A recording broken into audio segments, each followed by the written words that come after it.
Assalamualaikum warahmatullahi wabarakatuh. Selamat siang semuanya. Kami dari kelompok 2 ingin mempresentasikan hasil kerja diskusi kelompok kami, yaitu tentang kesantunan berbahasa. Sebelumnya, perkenalkan anggota kelompok kami, yaitu Anggi Dwi Sinta, Hafidz Hidayat, Yosedifa Ahmad Perdana, Jihan Nur Anissa Widyasari, Rinda Triputri, Nabila Wafik Polana, Laila Dian Anggreni, Ika Nur Hidayah, dan Anita Safitri. Selanjutnya kami akan memulai materi. Apa itu kesantunan berbahasa? Kesantunan berbahasa adalah hal memperlihatkan kesadaran akan martabat orang lain dalam berbahasa, baik saat menggunakan bahasa lisan maupun bahasa tulis. Kesantunan berbahasa merupakan bidang kajian pragmatika yang antara lain telah dituliskan oleh Lakoff pada tahun 1973, Fraser pada 1978, Brown and Levinson pada 1978, Leach pada tahun 1983, serta Pranowo pada tahun 2009. Kaidah kesantunan Lakoff.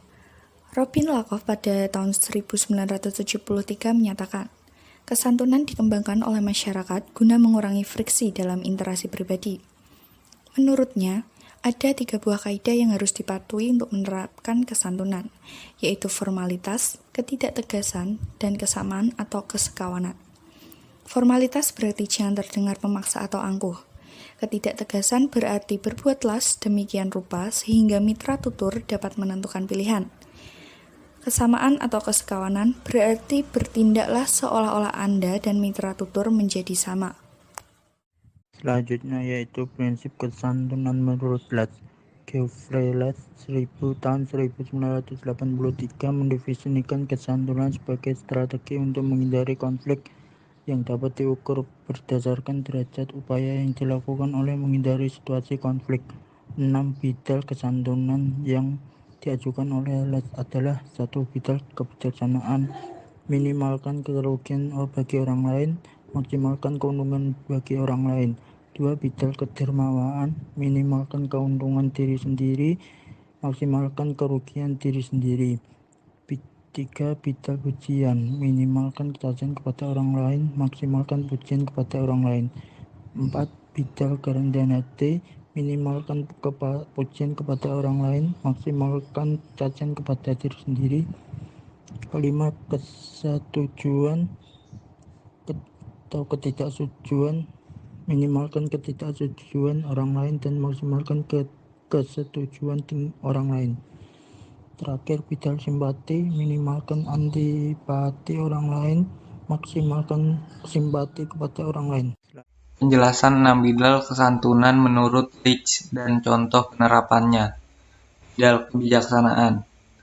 Gagasan dasar-dasar kebijaksanaan dalam prinsip kesantunan adalah bahwa para peserta tuturan hendaknya berpegang pada prinsip untuk mengurangi keuntungan dirinya sendiri dan memaksimalkan keuntungan pihak lain dalam kegiatan bertutur.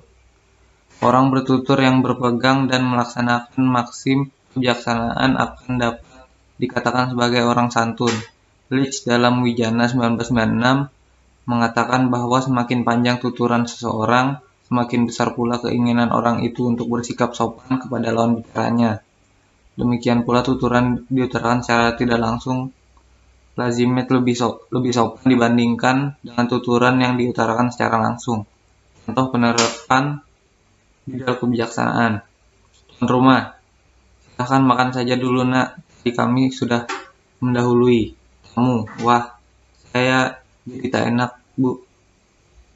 Dalam tuturan tersebut, tampak sangat jelas bahwa apa yang dituturkan si tuan rumah sungguh memaksimalkan keuntungan sang tamu.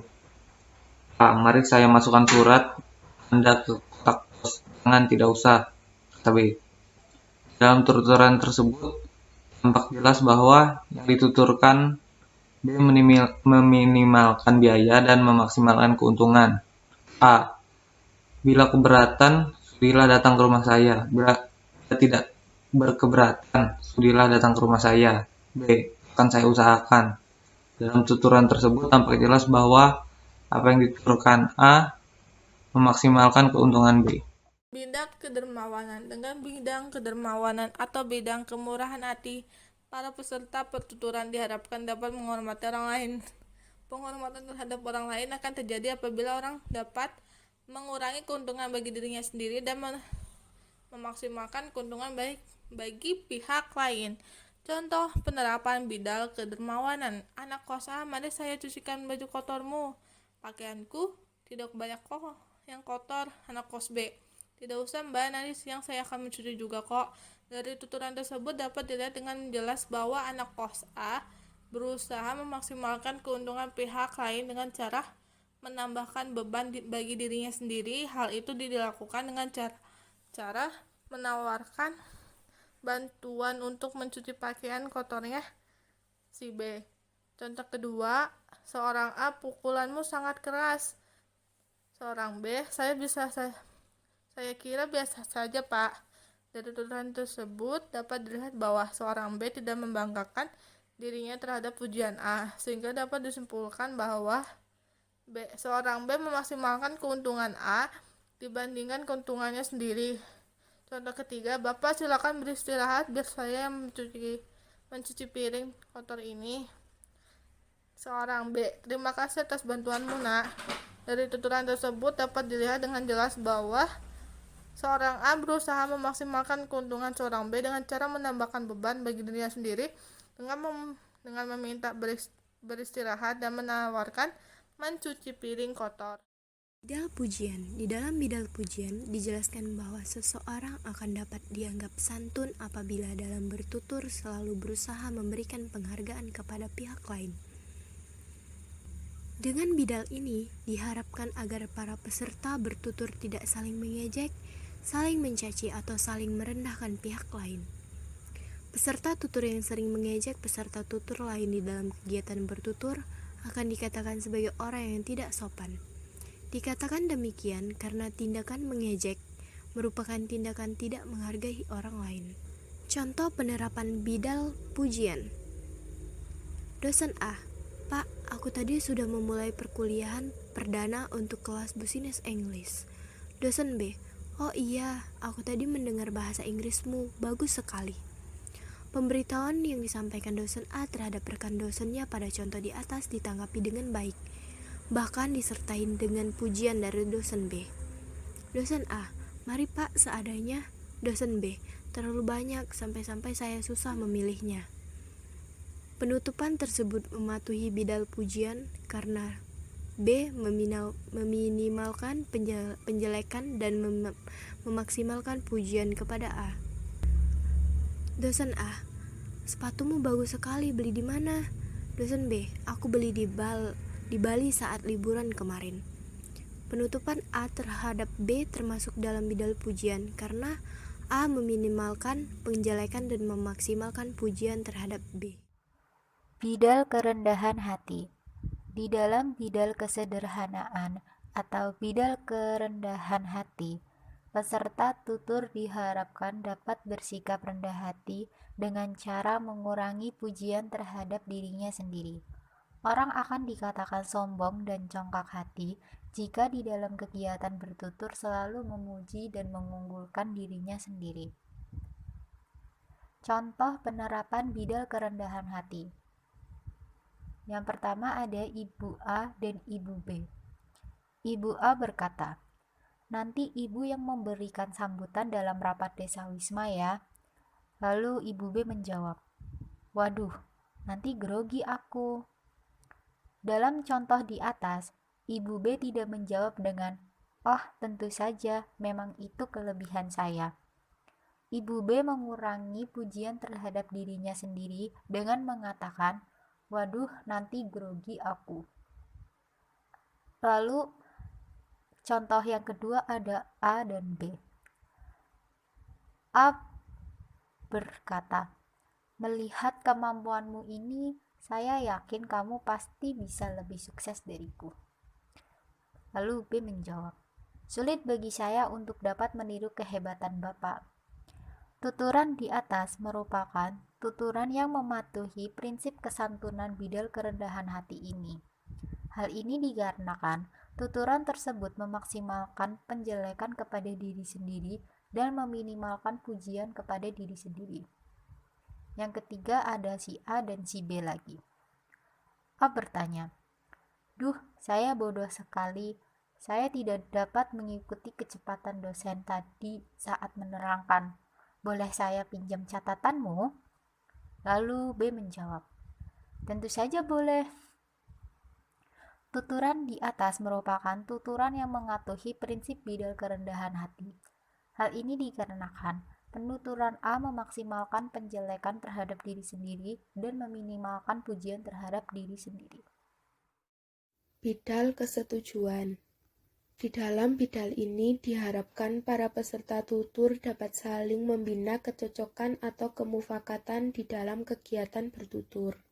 Apabila terdapat kesetujuan atau kecocokan antara diri penutur dan mitra tutur dalam kegiatan bertutur, masing-masing dari mereka dapat dikatakan bersikap santun. Contoh penerapan bidal kesetujuan. Guru A, ruangannya gelap ya Bu. Guru B, iya, saklarnya mana ya? Pada contoh di atas tampak adanya kecocokan persepsi antara guru A dan B bahwa ruangan tersebut gelap. Guru B mengiyakan pertanyaan guru A bahwa ruangan gelap dan kemudian mencari saklar yang memberi makna perlu menyalakan lampu agar ruangan menjadi terang. A, bagaimana kalau almari ini kita pindah? B, saya setuju sekali. Pada tuturan di atas terdapat persetujuan dari B terhadap penuturan A yang ingin memindahkan almari. A, bagaimana kalau kegiatan pelantikan tahun ini kita adakan di alam bebas? B, saya sangat setuju dengan saran kamu. Pada tuturan tersebut dapat dilihat bahwa B menyetujui saran A yang ingin melaksanakan pelantikan di alam bebas. Selanjutnya yaitu bidal simpati. Bidal ini diungkapkan dengan tuturan asertif dan ekspresif. Di dalam bidal simpati, diharapkan agar para peserta tutur dapat memaksimalkan sikap simpati antara pihak yang satu dengan pihak lainnya.